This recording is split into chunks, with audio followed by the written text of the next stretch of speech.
I think that the critical element that cities, especially large cities, say Sao Paulo, and cities that are growing, I don't know about Porto Alegre, maybe Porto Alegre is also growing, is you need multinodal arrangements. Either do a London or play out at a totally different scale, where you take rural land extremely seriously and you make sure that it is a critical part of any urbanization.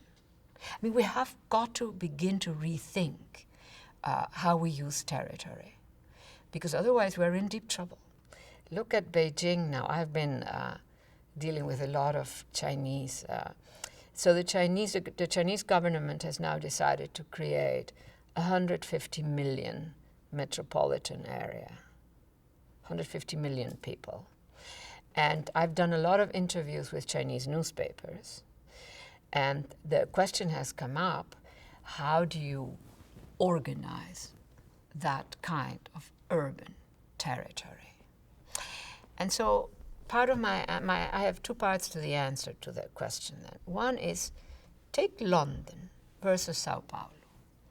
London has over 20 nodal points, which allow it to actually be fairly low rise, very few high rise, but it's not like the center of Sao Paulo, which means that there is an enormous distribution.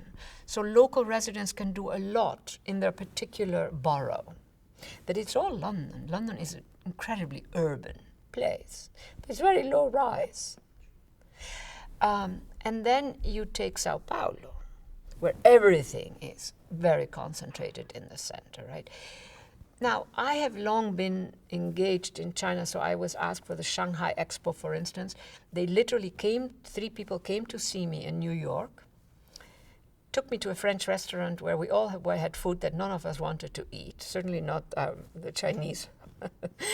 And they asked me the following: could you give a lecture that addresses the question of how do we create formats, territorial formats, that override the division rural-urban?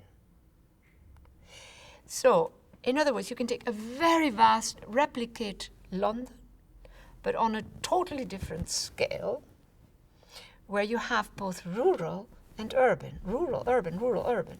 So it's sort of a very distributed, very balanced thing. I don't think that is a terribly bad idea if you have a huge population and you don't have a lot of reasonable living space, because China, remember, has a lot of mountains, etc., where you couldn't. So I think where we are headed is in directions which, at their best, are going to, yes, generate densities, but next to a lot of, so the rural and the urban are not each one huge and separate, but are actually disassembled and made into smaller, more manageable spaces. And that you begin to override this notion there is a rural and there's an urban. Because the urban that we're creating, otherwise Mexico City, Sao Paulo, these are cities that are unmanageable. You cannot have cities after 20 million, I would say after probably 12 million, it becomes truly unmanageable. So we need to seriously rethink how we connect urbanization with closeness to rural spaces. Closeness to rural spaces also means a return to small-scale farming, and that's good.